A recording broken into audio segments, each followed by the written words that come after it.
been limited too much by the Snowden disclosures. So there have been a number of speeches already arguing that what Snowden has revealed has been a threat to civil liberties, and he's going to make the argument that the ability to control terrorism and so forth has been undermined as well.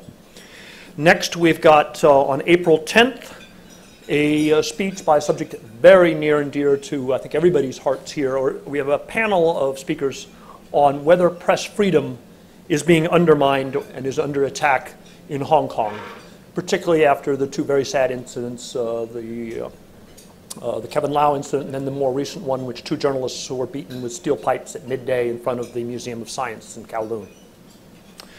Finally, with that, I'd like to introduce our speaker today.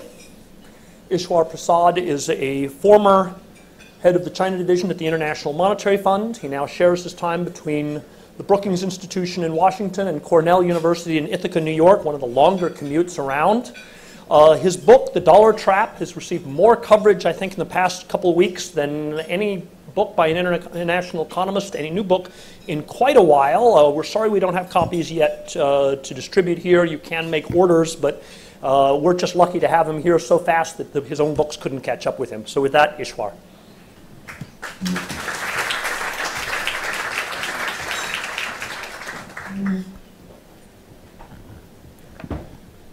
Good afternoon. It's always a pleasure to be at the FCC. My father used to be a journalist, so talking to other journalists in particular always brings a sense of warmth to my heart. So the story I'm going to talk about today is sort of befitting the weather. It is dark, interesting, and in some ways very bizarre. Consider this. The global financial crisis had its origins in the United States. Since the financial crisis, the United States has issued a massive amount of public debt, and the Federal Reserve, the US Central Bank, has infused a huge amount of dollars into the global financial system. Now, as with other things, you would think that the same thing happens with currencies, that the more you have of anything, a product, a currency, the less its value should be. So one would have expected that this combination of factors would have led to a decline in the dollar's value and in the dollar's prominence. What happened? Turns out the trade-weighted value of the dollar relative to its major trading partners is roughly at the same level today where it was back in 2007 before the crisis hit. So the dollar hasn't suffered very much in value. But what is far more interesting is what happened to this debt that the US issued. If you set aside the amounts purchased by the Federal Reserve and by other parts of the US government, if you look just at publicly traded debt, the US government issued about $5.7 trillion worth of publicly traded debt. Who bought this? It turns out foreign investors bought $3.5 trillion, or nearly 2/3 of this debt issued by a country that had created all this financial turmoil to begin with. Now consider more recent history, October of 2013. The prospect of the US government defaulting on its debt is always pretty small. But there was a moment when Senator Ted Cruz was on the floor of the Senate fulminating about President Obama and reciting green eggs and ham, that there was a possibility that the US might actually default on its debt. Now, even if it were a default, it would likely be a small and technical default, and a very short-lived one. Nevertheless, anytime there is a prospect of default on any instrument, what happens? Investors try to get out of that instrument, they try to get out of that currency. And it turns out some things did happen, as you might expect. The yield on short-term US treasuries, the 1- and 3-month treasuries that were most exposed to the possibility of a default, the interest rates did rise. They rose from about 0.01% at an annual rate to about 0.1% at an annual rate. In other words, for the privilege of holding $100 of your money for a year, the US government would give you back $100.10. There was one day, in fact, the interest rate did spike to 0.3%, but that was one day. And what happened to this money that went out of short-term treasuries? It went into longer-term US treasuries. The yield on the 10-year government bond actually fell by about 20 basis points from early September to the middle of October. So this is a very weird world we live in, where the country that seems to be perpetrating all this financial turmoil ends up having the rest of the world coming to it for safety. Now, it turns out that at the core of this story, there is in fact something very simple. It comes down to demand and supply, as with most other things in economics. The demand and supply for what? It turns out mostly financial safe assets. Now, financial safe assets are essentially assets where one expects to at least maintain the value of one's principal, and in addition, that are relatively liquid or easy to trade. And of course, advanced economy government bonds are the largest and most prominent financial safe assets. So here I argue in my book that the financial crisis was a game changer in one or two very important ways. Let's consider the demand. On the one hand, emerging markets, because they're becoming more open to capital flows, are being subject to more capital flow and currency volatility. So they want more protection, and they get more protection by building up foreign currency reserves. And the financial crisis has, if anything, substantially increased the demand from emerging market economies. Private investors want more safety at times of turmoil, and financial institutions are being asked to hold more financial safe assets. And by some estimates, the new regulations under Basel III will require global banks to hold an additional $3 trillion worth of financial safe assets, mostly government bonds, by 2017. So the demand has surged. And what's happened to the supply? Well, first of all, we know that the Eurozone ain't what it used to be. We now know that a Greek bond is not the same thing as a German Bund. If you take the safe part of the Eurozone, that accounts for only about 40% of overall Eurozone government debt, and even that includes countries like Austria and France that have had downgrades of their debt. So the euro is not quite on the cards. Then traditional safe havens like Japan and Switzerland don't want their currencies to appreciate. They don't want money coming into their economies. So rather than being net demanders of net suppliers of financial safe assets, they have added to the net demand. And then private sector securities, even the apparently rock-solid ones, are not considered that safe anymore. So the demand has surged, the supply has shrunk, and who's left? The US. And the United States has been, in its graciousness, providing this wonderful service to the world by generating very large amounts of public debt that the world is willing to lap up because it wants protection. Now, given how bizarre this world seems that I have laid out, one would think, why aren't there alternatives? And first of all, this is good for the US, because it seems like this is a game that is very much rigged in favor of the US. But there one must be a little careful, because it's a little more subtle than that. It is true that a strong dollar and the dollar's dominance of the reserve currency means that the US gets cheap imports and gets cheap financing for its imports. But on the other hand, a strong dollar also means less job growth, less export growth in the US. And I think the more insidious influence is that it allows the US at some level to get away with policies that other countries may not be able to, because they would be subject to market discipline. But instead, if Washington runs policies that are not in its best interest or in the interest of the world, what happens? Money comes to the US. So what discipline is there on the US? So one might think, given the situation, why aren't there alternatives? One possibility is the euro. The euro, in its inception, was seen as a viable contender to the dollar, because the Eurozone, taken together, does have about the same amount of GDP as the United States. In the early years after its inception, the share of global FX reserves held in euros did increase by about 5 percentage points, from 23 to 28 percentage points. But then it flatlined, largely because it turned out that Eurozone financial markets were not as deep or as vibrant as those of the US, and the financial crisis has hurt the Eurozone. The share of global FX reserves in euros is now back down to about 22%. Could the euro become a viable contender again? Perhaps. If, in addition to monetary union, you had true economic union in the form of banking and fiscal union. I've just been traveling through Europe, and while there is agreement that this would be a good idea, the perspective in Frankfurt is very different from the perspective in the rest of Europe. So I don't think it's on the cards. The renminbi is an alluring story, of course. China's economy on its present growth trajectory, if it doesn't stumble, and my sense is that despite all the risks, the economy will continue growing in the range of 6 to 7% over the next 3 to 4 years at least. And if they can carry on at this pace over the next decade or 15 years, the Chinese economy will become as large as the US economy. And of course, the renminbi, as all of you in Hong Kong very well know, is already an international currency, accounting for a significant portion of trade transactions, accounting for a fair amount of bond issuance, both here and on the mainland. So in that sense, the renminbi is moving forward as an international currency. But to be a reserve currency, you also need a flexible exchange rate, you need an open capital account, and you need deep financial markets. So foreign investors can actually get hold of renminbi-denominated assets and can move relatively freely in and out of them. In all these dimensions, China is not there yet, but it is moving at its own pace in the right direction. So I think the renminbi will become a reserve currency. And in fact, the curious thing is that the renminbi is already a reserve currency.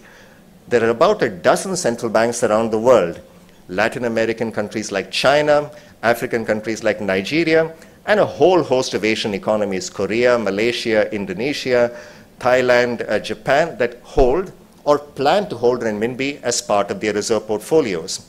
There are about 21 central banks that have signed local currency swap lines with the People's Bank of China to get renminbi liquidity, not dollar liquidity, as used to be in the case in the past. Does this make sense? To my view, this is not really a sign of the renminbi's inevitable march to dominance, as some have argued, but a simple low-cost bet on a currency that is clearly becoming more prominent. And let's face it, everybody wants to be friends with China, especially those countries that are eager to think about expanding their trade relationships with China. Those countries that hold renminbi in their reserve portfolios or have signed these local currency swap lines have very strong trading relationships with China. So I sense that the renminbi is on its path to becoming a more viable and significant reserve currency. And if it meets all the prerequisites I laid out, one can conceive of the renminbi accounting for about 5 to 10% of global FX reserves. But will the renminbi become a safe haven currency? Now there we're talking about a completely different game. So now let's think a little more about why the US is so dominant. So the argument I make in the book is it's not just economic size and financial markets, but institutions that matter a great deal. So what are these institutions? First of all, an open and transparent system of democratic government. Now, I spent some of my time in Washington, and you might think I'm being delusional if I say that the US political system is working well. But the important thing is that it does have a self-correcting tendency over time. And there is an institutionalized system of checks and balances among the different arms of government. So in the past, senators and congressmen have behaved even worse towards each other. But the system does correct over time. The second, public institutions, including a trusted central bank that the world is willing to put its faith in. And third, an independent legal framework. Now, why do these matter? Let's go back to the numbers. The total amount of gross public debt in the US is $17.4 trillion. The Fed owns about $2 trillion of that, and then the Social Security trust funds account for about $5 trillion. What's left, publicly traded debt, is about $10.2 trillion. Of that, about $5.7 trillion is held by foreign investors, including foreign central banks. Now, it seems like a perfect opportunity for the US to be able to stick it to foreign investors. This proportion, close to 55%, is much larger than for other advanced economies. About 11% of Japan's net debt is foreign-owned. In the case of the Eurozone, it's about 17 to 20%. In the case of the UK and Switzerland, it's about 30%. So the US stands out. So it seems like a perfect opportunity. If the Fed generated a burst of inflation, all bondholders would get hurt, but foreign investors would get hurt doubly. They would not only lose on the capital value of their bond holdings, but in addition, they would suffer from currency depreciation. Why are foreign investors signing on to this con game, apparent con game? If you think about it from the point of view of foreign investors, they say, who holds the other 4.5 trillion that's held domestically? And it turns out it's largely held by pensioners, retirees, who happen to be politically very powerful, who tend to congregate in swing states like Florida that are very important for the American political process. It's held by state and local governments, insurance companies, all of which are politically very powerful. And this is why the democratic structure becomes important. It's possible that the US could use inflation as a strategy to pay down the debt, but that would exact a very big political toll on the incumbent government. So foreign investors seeing this rationally know that it could happen, but it's not that likely to happen. What about sticking it to foreign investors in a discriminatory way? Say the US says, I'm just not going to pay back China or Russia part of its debt. Here the legal framework becomes important. It turns out that statutorily, the US government cannot discriminate among different classes of its bondholders. So that makes it again much more likely that foreign investors have faith that their investments will not be frittered away. Now, this sort of magic sauce that the US has put together is really important in terms of thinking about its dominance. So if you contrast this with China right now, in China, even if there is movement towards economic and financial market reforms, which again seem to be moving in the right direction despite all the risks ahead, but building institutions, especially institutions that the world trusts, will take a generation. Although the Chinese again might be able to do it sooner if they really were to put their mind to it. But as the infamous document number 9 and others have shown, it has been made very clear by the present leadership that economic and financial market reforms are a priority. Other reforms are off the table.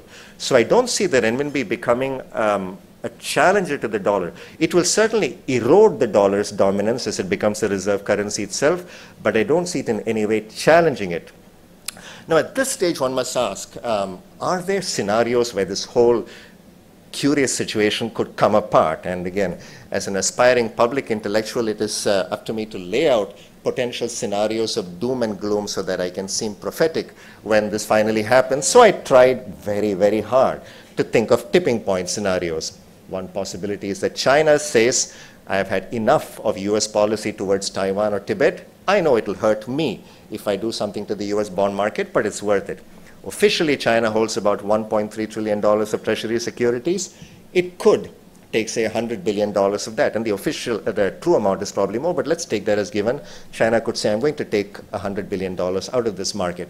You don't even need an external source. I mean, inflationary expectations in the US are very moderate despite all this liquidity sloshing around. One fine day, some bondholders might wake up and say, oh my God, let me get out of these bonds because sooner or later, other people are going to wake up as well. Now, every one of these tipping point scenarios has one common element. It will lead to turmoil in US government bond markets, which are the deepest markets in the world, which are seen as the safest and the benchmark for everything else.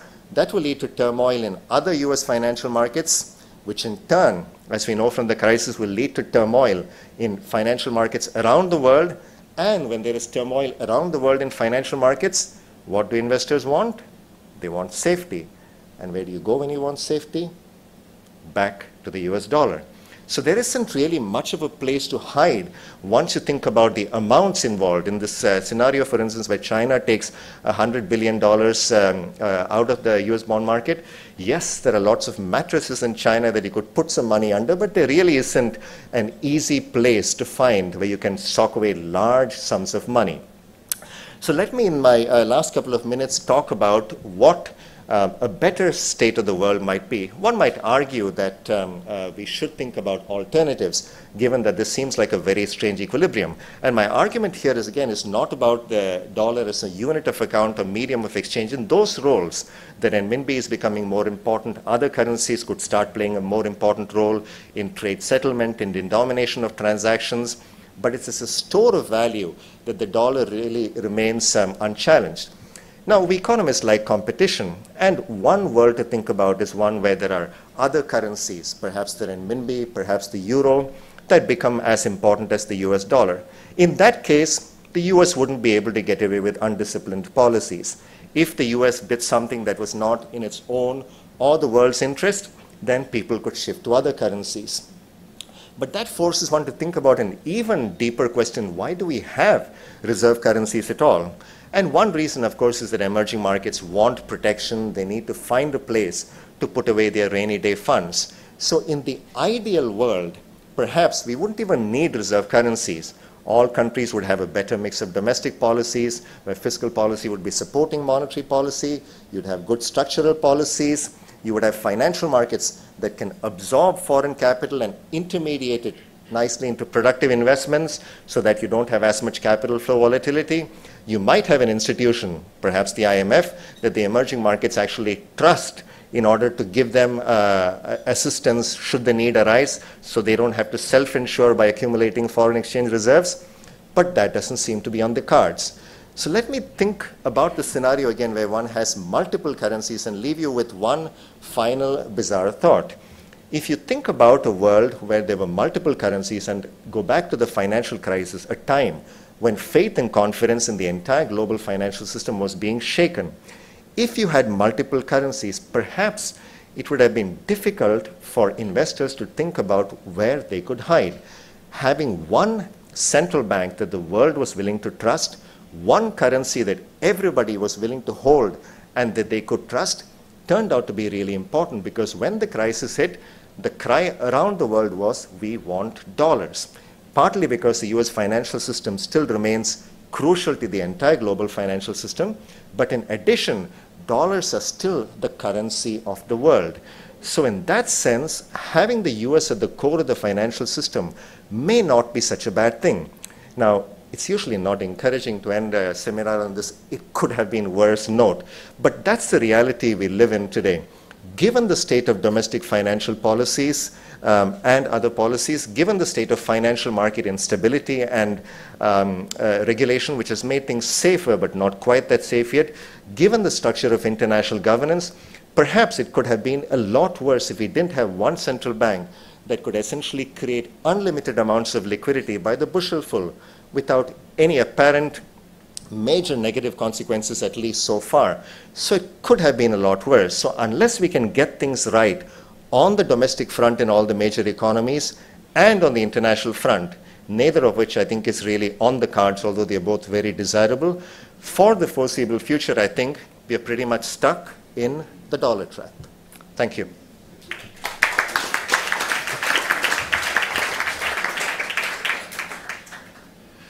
Thank you very much, Eswar, for those opening remarks. And with that, I'll throw open the floor for questions. Why don't I start with Edith here as the first hand?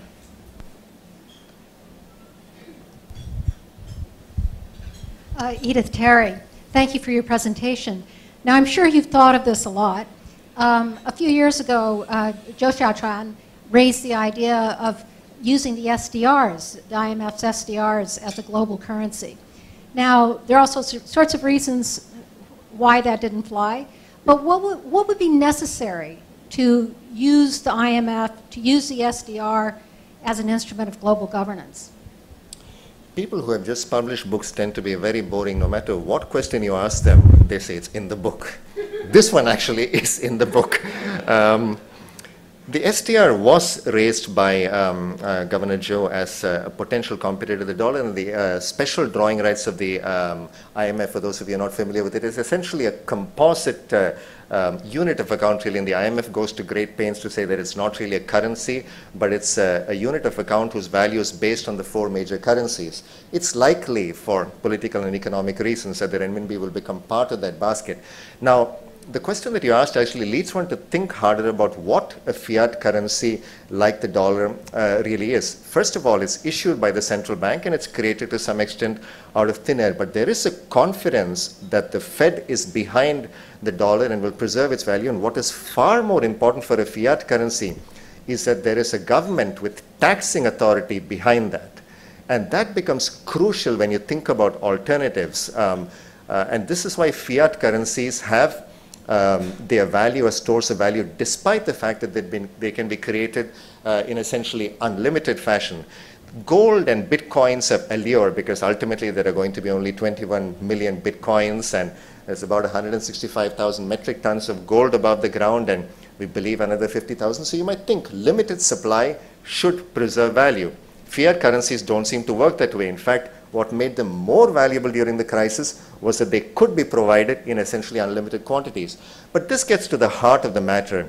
The IMF has governance problems. And from the point of view of thinking about an institution that everybody has faith in, again, although I work there and there are some IMF alums in this crowd, it's hard to see the emerging markets seeing the IMF as a viable institution that has its governance system in place, that this will not be done in some sort of political fashion. The way that SDRs are created and the way in which they are distributed ultimately has a very strong political element to it. That's one problem. Now, some people have argued that a simpler way of doing this might be not to have SDRs operate as the global reserve currency, but give countries the option of taking their dollars, giving it to the IMF, and taking SDRs in return, the so-called substitution account. So now the IMF would be holding dollars and people would hold SDRs. You can't quite take your SDRs to your local grocery store, but if you're a central bank, that's fine. You just want to hold this for a day of trouble. The difficulty there again is that if you were to have unfavorable movements in the dollar SDR exchange rate, there would be losses to be borne. And this would be the attraction for countries to hold SDRs, that they would not lose if the dollar were to depreciate. And who bears that loss? That becomes a very political matter. And given that the IMF does not have taxing authority, it becomes a very fraught matter who is going to bear the currency losses. So there are a variety of technical and conceptual problems, but ultimately it comes down to this question of faith. Is there going to be faith in the issuer of whatever the currencies that becomes important? And when you start thinking about faith, this is where the financial markets and the institutions form a very potent combination that I think is going to be very difficult to get away from traditional fiat currencies. Next, please. Enzio von Fall, I like the word faith because the US currency is also the only one which has "in God we trust" on it, but that means that cash is better. On a slightly more serious note, once the laughter subsided, the direction of the dollar's exchange rate as a reserve currency, it's not gone unescaped here that sterling used to be a reserve currency. We all know that. We also know that you have to pay 4 times as many dollars to get, or 4 times as many yen to get a dollar as you do these days.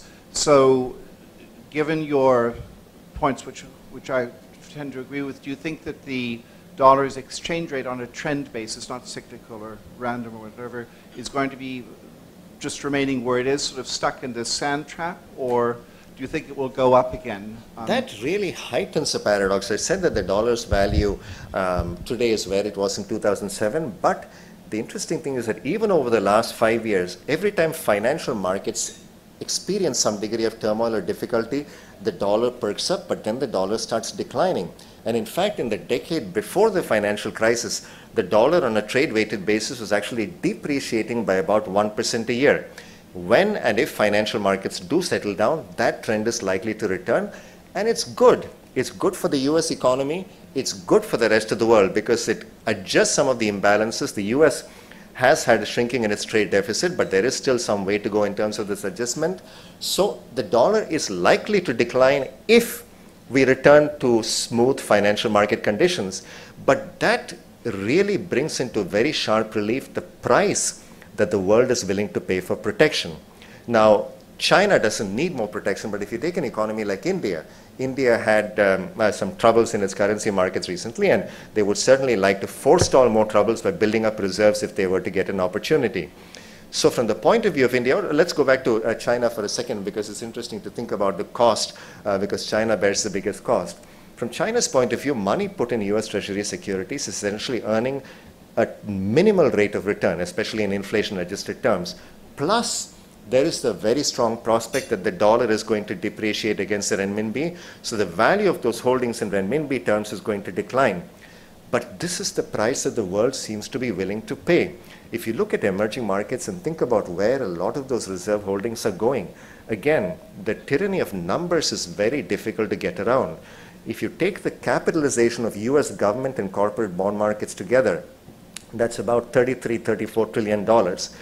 That is more than the capitalization of those securities markets in the UK, Japan, Switzerland, and the Eurozone combined. So this is what makes it very difficult. Once you're in a world where you need protection, and again, the argument that many emerging markets are making is that the protection they really want is from US policies, although I suspect that Japan will now start adding to the pressures in many emerging markets. And of course, China's currency policy is also creating angst among many emerging market central bankers. But all of this creates a need for more protection, which ultimately leads people back to the US dollar. So you're right that this is going to coexist for a while, this desire for protection, the move into US Treasury securities, but at a very significant cost. Over here, please. you sort of postulated a secular decline for the dollar. I've seen it argued that the shale gas in the US is effectively going to turn the dollar into a petrocurrency. Do you think the effectively running the printing presses outweighs the effect of the shale gas? Now, the shale gas revolution, which is also in the book, is certainly something that will have an effect. It is going to, how much of a game changer it is going to be remains to be seen. Reasonable sounding estimates about how much of an effect the shale gas revolution, if it turns out to be manifested in as big a fashion as many people expect, would be that it could knock down the US current account deficit to GDP ratio by about half a percentage point, drive up US GDP growth by about 0.2 to 0.3 percentage points. And these are not trivial numbers. So do they entirely shift the dynamics of the capital account or US growth? Probably not, but they're going to have a very important effect at the margin. So in fact, I've been arguing that the US could face a secular decline in the dollar, but actually right now, if you think about international finance, and again, international finance, as I note in the book, everything is relative. And relatively speaking, the US economy and the macroeconomic fundamentals don't look that bad because the economy is getting back on a decent growth path. Still a lot of problems in the labor market, but it is coming together. The current account deficit and the trade deficits have both fallen quite significantly. The shale gas revolution means less dependence on energy imports. So all of this could in fact preserve the dollar's value for reasons related to fundamentals rather than just its store of value. Now, one thing that both of you alluded to is this issue about the sterling, and this often comes up in discussions. The pound sterling gave way to the dollar during the 1900s. There is some debate among scholars about when exactly this happened. The US economy, by most measures, was as big as the UK economy by the turn of the 1900s. The US Federal Reserve was set up in 1913 through the Federal Reserve Act, so that was an important precondition for a reserve currency. But then it took two world wars, and by the 1950s, the pound sterling had been effectively displaced. But there is a very important difference if one thinks about the potential for a similar dollar and Renminbi transition, and that goes back to my central point about institutions. Again, the US and the UK were matched, and probably the sterling was overmatched in terms of economic size and financial markets, but the institutions were comparable. Even if China does match the US in terms of size, which could happen, even if it matches the US in terms of financial markets, which is far less a sure thing, but could happen, in terms of institutions, there will be a gulf. So I don't see that transition happening. Tara. Thank you. Tara Joseph with Reuters. Picking up on what you were just saying about China, what do you think is a realistic timetable to achieve full convertibility of the yuan? Now, one question there, of course, is what convertibility means. And in fact, Joseph Yam here in Hong Kong, the former head of the HKMA, laid out this distinction which has really resonated with the Chinese authorities, the difference between full convertibility and free convertibility. And the way he uses these terms of full convertibility is where you have relatively free movement of capital in or out of a country, but subject to certain reporting and registration requirements. The logic there being that you control very short-term speculative money flows. Free convertibility is one where essentially there are no restrictions, sort of the position that most advanced economies are in. And I think that's what the Chinese government is moving towards. Now, there are a variety of issues here about sequencing, because the classical approach, and again, I've done some research on this, suggests that the correct sequencing would be where, in order to minimize the risks, you you free up the exchange rate, you develop your financial markets, and then you throw open the capital account. Because if you don't do that, you expose yourself to risk. But in some of my research with Ken Rogoff and others, I've made a different point that one thing that capital account liberalization actually does is it acts as a catalyst for domestic reforms. So what may be important for an economy like China is not so much the money, but what comes with the money. If you think about the foreign strategic investors being brought into the Chinese banks, the idea was not to get their money, but to get the foreign banks to kickstart corporate governance reforms in those banks.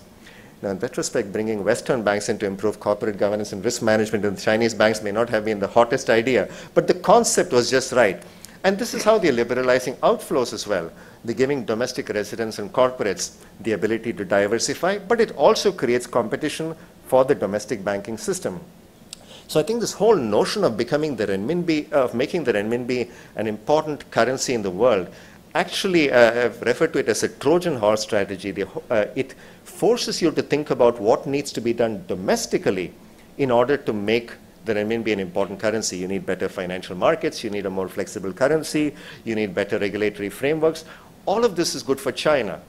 But having this objective basically moves things along. So my sense is that they are keen to move forward in capital account liberalization, not because it's seen as a great end in itself, and it does expose the economy to some more risks, both in the short term and the long term. But in the process of capital account liberalization, they're able to achieve a variety of domestic objectives, which the PBOC in particular, but many of the other agencies as well, see as very important to the overall reform process. Now, in terms of the timeline, it's a little hard to tell. As we were discussing earlier, I think about most things in China as one step forward and then two steps sideways. So you allow the currency to become more flexible, and then you go in and intervene massively to make sure it doesn't move too much, but still there is forward progress. So I think we will see this stumbling but increasingly aggressive moves towards opening up the capital account, and within the next 3 to 5 years, I think most of the main channels for bringing in money that is not very short term, I think those are going to be quite open.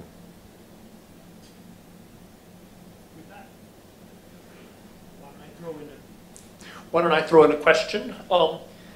At times it seems stunning that China's been able to allow M2 to rise so rapidly. I mean, they make the United States look like a model of financial restraint. And yet, it never seems to attract attention. It never seems to undermine confidence in the RMB. The asset price inflation keeps going on. Why is it that you don't get the concern about Chinese monetary expansion when it's so much greater than the United States that you hear about the US in terms of international financial markets? Yeah, that's a very good question, Keith, and it's one that, again, gets to the heart of the many contradictions and complexities of China, because if you look at the overall credit to GDP ratio in China, which in some broad measures is more than double GDP and growing at 13-14% a year in an economy where nominal GDP growth is about 10%.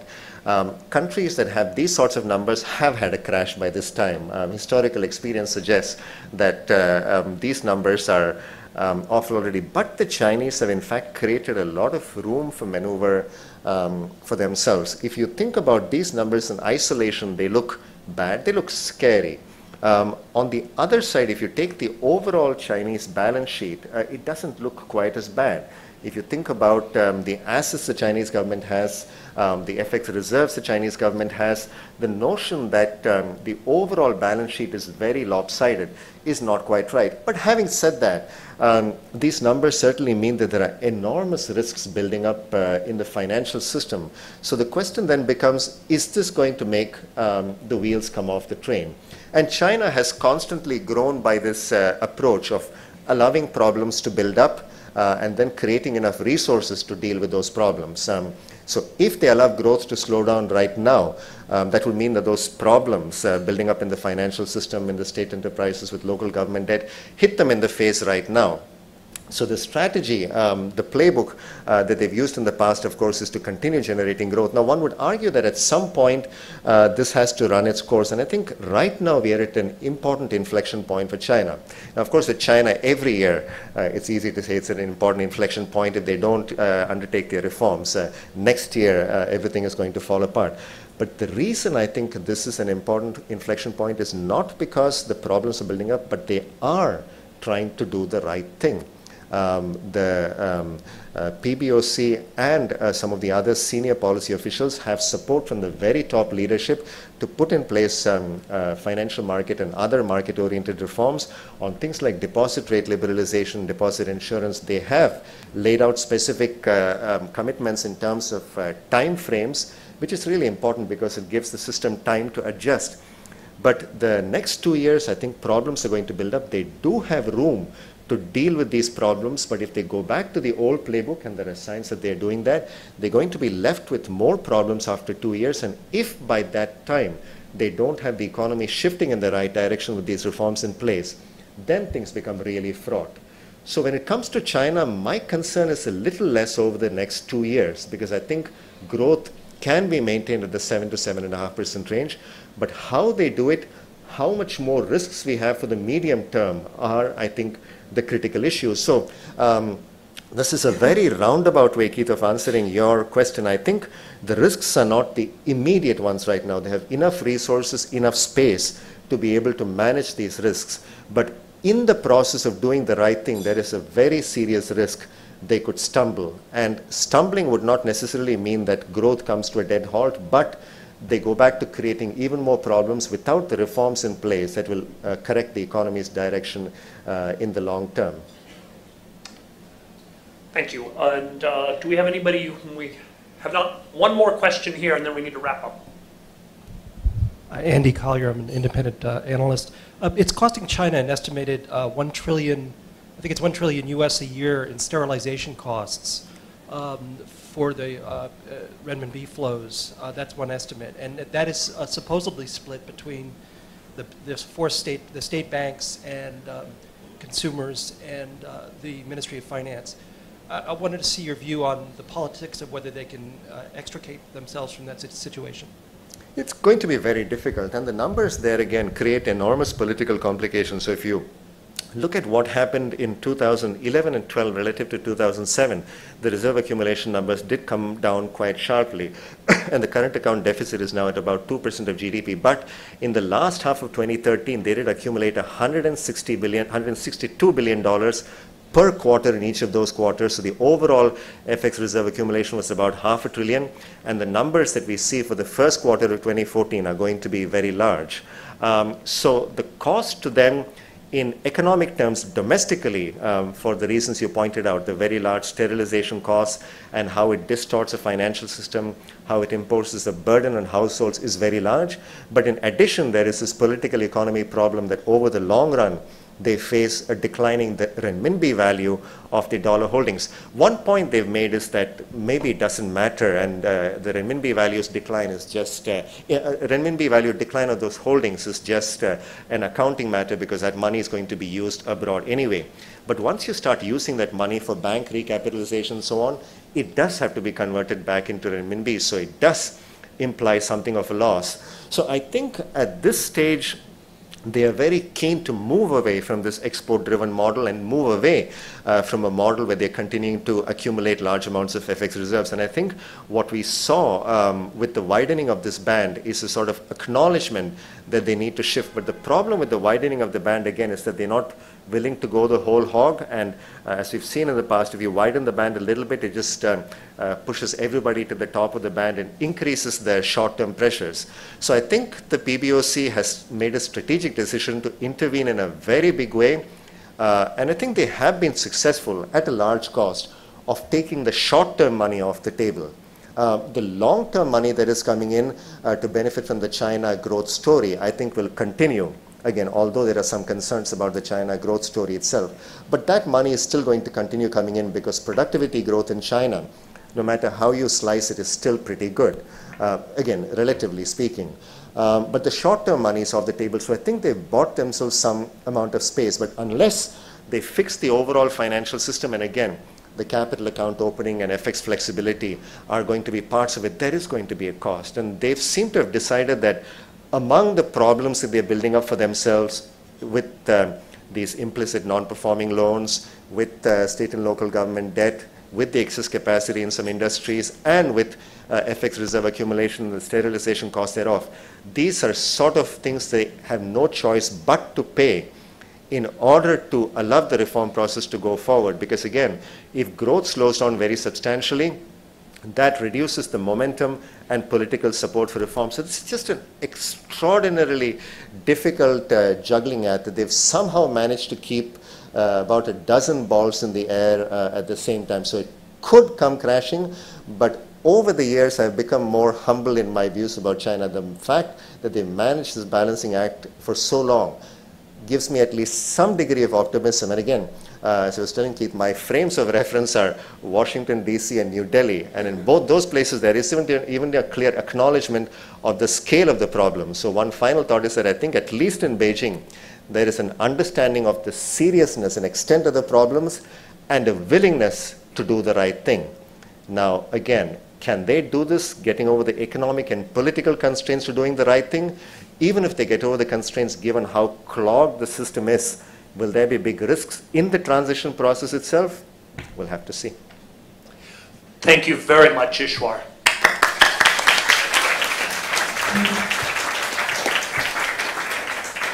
We like to always give our guests something to remember the club by. You may have a collection of ties by now from us, but fantastic. thank you again. Thank you. Thank That's you all. great.